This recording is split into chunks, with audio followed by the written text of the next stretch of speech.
Alors ce manga, je m'attendais absolument pas à ce qu'il sorte. C'est un manga qui est extrêmement sombre. Jaquette alternative, regardez-moi ça comme incroyable. Wow, wow, la dinguerie. Oh, j'avais pas vu ça. Et là, on passe sur le plus beau collector de toute ma mangatech, c'est abusé. Yo tout le monde, on se retrouve aujourd'hui pour une toute nouvelle vidéo achat manga. Vous n'êtes pas prêts parce que cette fois-ci, j'ai encore éclaté mon budget. Du coup, on ne perd pas plus de temps, je vais vous présenter d'abord mes achats manga du Japon parce que j'ai acheté des mangas du Japon, bien sûr. Le tome 19 de Captain Tsubasa Rising Sun, ainsi que le Captain Tsubasa Magazine volume 19, accompagné de ses goodies, son calendrier en l'occurrence.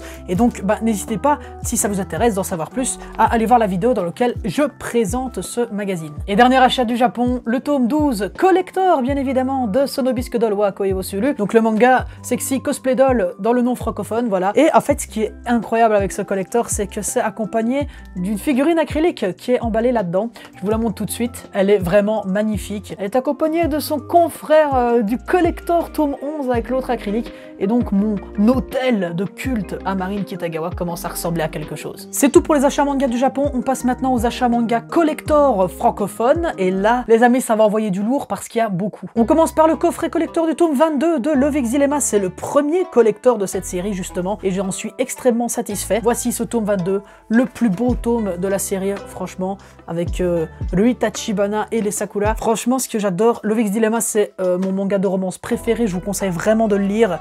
Et en plus, premier collector, je crois même que c'est le même collector que la version japonaise. C'est un calendrier, mais regardez-moi la boîte du calendrier déjà avec les deux sœurs juste ici, c'est incroyable. Et en fait, à l'intérieur, je vais le découvrir en même temps que vous. Et voilà, avec les sœurs Noël. Voilà, on commence par la fin, on s'en fout, on est comme ça, à mois de décembre ici, novembre ici. Non, vraiment, ce collector est vraiment une masterclass, très clairement. Voilà, en fait, je crois même que pour certaines, ce sont soit des illustrations de la série, ou soit même carrément des couvertures. Moi aussi, c'est une illustration qui a été faite exprès pour ça. Le fanservice, tu connais, c'est obligatoire, sinon on ne voit rien. Donc voilà, vraiment, c'est un goodies que je trouve absolument magnifique. Si vous êtes fan de la série Love X Dilemma, vraiment, je vous conseille d'acheter ce collector. Il est encore disponible parce que c'est quand même pas un manga du niveau de l'Attaque des Titans en termes de vente. Donc je pense qu'il est encore trouvable facilement. Wow! Wow, la dinguerie! Oh, j'avais pas vu ça! Non mais il y a de la nudité! Non mais incroyable! Non mais... j'avais pas... Ouais, je vais devoir vous flouter ça en montage, les amis. Non mais c'est quoi ce bordel? Non mais c'est quoi? Ouais, ok, voilà, ça résume un peu la série. Ce n'est pas un ecchi spécialement, c'est vraiment une romance très profonde et qui m'a fait péter un câble à plusieurs reprises. On passe ensuite au collector 15 de Chainsaw Man. Ça, c'est encore une fois la boîte d'emballage. Voici le tome 15 collector, jaquette alternative. Regardez-moi ça comme incroyable. Vraiment, je sais pas ce qui se passe dans le manga en ce moment pour qu'il y ait une moto-tronçonneuse, une moto-tronçonneuse, on va dire. Et voici juste derrière la couverture classique. En vrai, je la trouve vraiment belle aussi. C'est un personnage de la série. Je vais acheter, à mon avis, dans les jours à venir, l'édition classique pour avoir le tome dans la fresque et ainsi laisser le collector. Et ce qui fait que ce collector est important, c'est qu'il y a une figurine acrylique de Chainsaw Man. Voilà, c'est justement la même chose que la couverture. C'est Denji sur une moto tronçonneuse, voilà, accompagné d'une fille. On verra ce que ça donne quand je lirai le manga, mais là, pour le coup, je suis très curieux. On passe ensuite au coffret collector du tome 28 de Tokyo Revengers. Je pense que ce sera le dernier parce que la série est terminée en 31 tomes et surtout qu'en fait la particularité de ces coffrets collector, c'est qu'ils contiennent des databooks, voilà, et je pense que les databooks ça se fait seulement en 3 volumes et je vous montre ça tout de suite. Donc on a d'abord le tome 28, c'est l'édition classique, il n'y a pas de version alternative, voilà, donc ça fait plaisir. On a le databook volume 3, alors pour vous, si vous voulez l'acheter séparément sur le collector, il sortira un petit peu plus tard, donc on l'a en avance, c'est les informations sur les personnages de l'arc, les gangs, etc., etc. Et en goodies, on a, alors c'est une sorte de petit cadre où il faut déplier, et ce sont des silhouettes un peu comme ça, avec les deux gangs du dernier arc justement, vraiment masterclass pour la décoration. Et enfin voici le tome 13 collector de Horimiya. Ah là là là là, il est sublime, c'est une boîte vraiment dure, j'aime bien les boîtes cartonnées, et en plus quand tu ouvres à l'intérieur, c'est magnifique parce que déjà tu as la jaquette alternative qui est juste ici devant, et si tu enlèves le tome de la boîte, en dessous tu as le jeu de cartes, ce sont des illustrations, hein, c'est pas un jeu de cartes à proprement parler. Je vais pas les déballer pour pas vous les montrer parce que il y a un petit carton qui les retient et je préférerais le laisser pour ne pas risquer de plier les cartes. À l'intérieur, coffret très sympathique, très travaillé. Et là, on passe sur le plus beau collector de toute ma mangatech, c'est abusé. Celui du tome 34, édition 10 ans. de l'attaque des titans. Regardez-moi ça, édition anniversaire. C'est un faux bouquin, un énorme grimoire. Vraiment, la matière, c'est limite du caoutchouc, du plastique. C'est quelque chose de très agréable, de très doux au toucher. À l'intérieur, on ouvre, c'est une sorte d'aimant. On a ceci, c'est une fresque comme ça qui est vraiment magnifique. Et du coup, il y a toutes sortes de livres à l'intérieur. On a tout d'abord un premier artbook, l'attaque des titans, de l'ombre à la lumière. Je vais pas l'écarter trop fort parce que j'ai pas envie d'abîmer les pages, mais regardez juste à l'intérieur. En fait, ce sont des pages du manga en grand format comme ça. Donc ça fait vraiment plaisir, sans aucune bulle, à des moments décisifs du manga. Donc voilà, j'espère que ça vous spoile pas trop ce que je vous montre. Mais je trouve que vraiment là, on voit vraiment le talent de l'auteur en termes de dessin. Et évidemment, c'est accompagné de l'attaque des titans ending. En fait, c'est les pages d'ébauche, ce sont les croquis des 2 derniers chapitres. Voilà à quoi ressemble un manga avant d'être travaillé, avant d'être édité. Voilà, c'est assez surprenant, hein, regardez ça. On reconnaît vite fait les personnages, on sait vite fait ce qui se passe, c'est un storyboard, hein, voilà. Très intéressant d'avoir ça quand on est collectionneur. Et enfin, le dernier tome, le tome 34 édition anniversaire, avec une couverture brillante qui est complètement magnifique. J'ai aussi le tome 1 des 10 ans pour aller avec, justement, donc comme ça j'ai les deux. Et à l'intérieur, justement, on a des pages couleurs, la colorisation officielle de certains moments importants du manga, voilà. Donc c'est complètement dingue d'avoir ce tome dans les mains, j'en suis hyper content. Et alors juste derrière moi, mais vous pouvez pas la voir, mais je me suis enfin procuré une figurine d'Oshinoko, précisément le personnage de Ayoshino. Ça faisait longtemps que j'en voulais une, rappelez-vous déjà depuis la Made in Asia, je voulais une figurine de Ayoshino et une figurine de Marin Kitagawa, ben voilà. Il y en a une qui est enfin sortie, vraiment, je l'adore, elle est vraiment magnifique et elle fait partie de mon décor principal, bien évidemment. Maintenant, on rentre dans le vif du sujet avec les achats manga neufs. On va commencer par les 2 plus grands formats.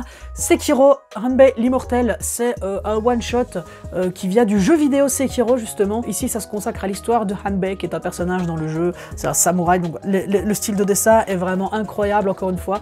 Vraiment, j'adore les mangas comme ça, et je vous conseille vraiment de le lire, ou alors même de jouer au jeu, en fait. Voilà, oh, ça me spoil un petit peu par rapport aux jeux vidéo. Et alors ici, je pourrais pas vous montrer parce que c'est un hentai, voilà, je vous montre ça. Ça s'appelle L'amour à découvert, c'est par le même mangaka, enfin auteur, que Métamorphose, et j'aime bien son trait, justement. Je vais le laisser emballer, je peux pas vous montrer plus de détails, vous vous doutez quand même bien pourquoi. Ensuite, voici le tome 9 de Harem in Fantasy World Dungeon, c'est la suite du Isekai, l'un de mes préférés. Donc ça se passe avec un gars qui rachète des esclaves pour en faire ce petit jouet pour passer le temps, mais avec qui aussi il va explorer des labyrinthes pour essayer un peu de voyager, de comprendre un petit peu ce monde, comment il fonctionne. Je vous le conseille, il y a eu l'animé l'année dernière qui a bien cartonné. Ensuite, le tome 4 de Partners 2.0, un gars et une fille qui sortent chacun d'une relation assez compliquée pour eux, et ils se rencontrent vraiment par hasard, et ils deviennent ce qu'on appelle des sex friends, et découvrir des sentiments qui ne sont à la fois ni de l'amour, ni de la dépendance, ni de l'affection, ni même de l'amitié. C'est un peu de ça que ça parle, voilà, donc je vous conseille cette lecture. Et là, ça me suis fait plaisir en prenant les 4 premiers tomes de The Dangers in My Heart, voilà, avec mon accent anglais incroyable. Voici les 4 tomes. En fait, j'ai vu qu'il y avait le 4 qui était sorti avec une jaquette alternative, juste derrière le tome, juste ici. En fait, c'est littéralement, le vrai c'est la nuit, et derrière c'est la couverture de jour, voilà. Et quand j'ai vu que Kana avait fait ça, en fait, j'avais pas vu qu'ils avaient fait ça pour les autres. Et donc j'ai couru aller m'acheter les 3 premiers tomes qui ont chacun une jaquette réversible également. Donc c'est en quelque sorte un mini collector sans en être un. Alors ce manga, je m'attendais absolument pas à ce qu'il sorte. Cross of the Cross, c'est un manga que j'avais lu pour, rappelez-vous, le bilan lecture spécial anniversaire pour mes 22 ans. C'est vraiment incroyable, c'est un manga qui est extrêmement sombre. C'est vraiment un gars qui est torturé. Quelqu'un a tué sa famille, il est harcelé à l'école. Regardez-moi ces dessins hyper malaisants. Voilà, je vous conseille cette lecture, mais très très sombre, âme sensible s'abstenir. Ensuite, sans aucun détail supplémentaire, Worlds and Harem tome 15, je ne dirai rien de plus là-dessus, c'est un manga de culture tout simplement. Une science-fiction dans laquelle tous les hommes ont été exterminés de la Terre, sauf 5, et ils vont devoir repeupler seule la population. Alors là, grosse surprise, le tome 15 de Blue Lock, édition normale. J'avais un trou dans ma collection, donc voilà. Et du coup, j'ai aussi le tome 17, parce que celui-là, il était sorti entre temps, et c'est là que je me suis rendu compte que j'avais pas le 15, voilà. Et pour rester dans la continuité de Blue Lock, voici le coffret qui sort généralement fin novembre, début décembre à l'occasion des fêtes, avec les 3 premiers tomes. C'est pas un coffret collector, c'est juste que c'est un coffret qui sort que pendant la période des fêtes. Comme j'avais celui de l'année passée, je voulais absolument celui-là, ce qui fait que oui, j'ai des triplons des 3 premiers tomes. Qu'est-ce qu'il y a? Voilà, je l'ai acheté juste pour le coffret, ok? Voici le coffret avec l'intégrale en 2 tomes de Takopi, voilà, le péché originel de Takopi. Apparemment, c'est un manga qui est assez sombre, justement. C'est un petit extraterrestre qui vient pour répandre le sourire à une petite fille qui pleure. noires, comme on le voit sur les couvertures qui sont juste derrière, désolé pour les lignes noires, sauf qu'il va se rendre compte, ce petit extraterrestre, que c'est impossible de redonner le sourire à cette pauvre fille parce qu'elle vit des choses complètement atroces. Donc à mon avis, elle a réussi à glacer le sang, que j'ai hâte de lire. Et enfin, achat complètement impulsif, vendu par mon libraire préféré, Game of Familia. Il m'a dit qu'il n'était pas très fan de Isekai, mais que celui-là lui plaisait. C'est un gars qui va se réincarner dans un Isekai avec sa sœur et sa belle-mère qui sont red dingues de lui. Ça a l'air vraiment incroyable. Ça a l'air d'être un peu de la culture. Par contre, au niveau des combats et au niveau des dessins, l'auteur est quand même blindé chaud, je trouve.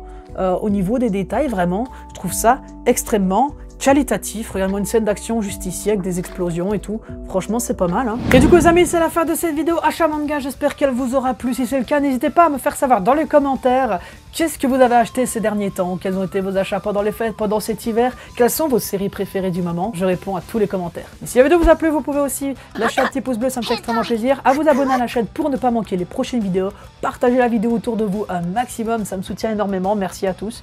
Et quant à nous, les amis, on se retrouve très bientôt pour une prochaine vidéo. Allez, bye tout le monde. ストライカーだ。夢はもういい。何をしにって修行に決まってんじゃん。なめて真似してんじゃねえ。いや終わってねえみてえだってばよ。お前はこのアンダーワールドからログアウトすることはない。このすぐ上でな。戦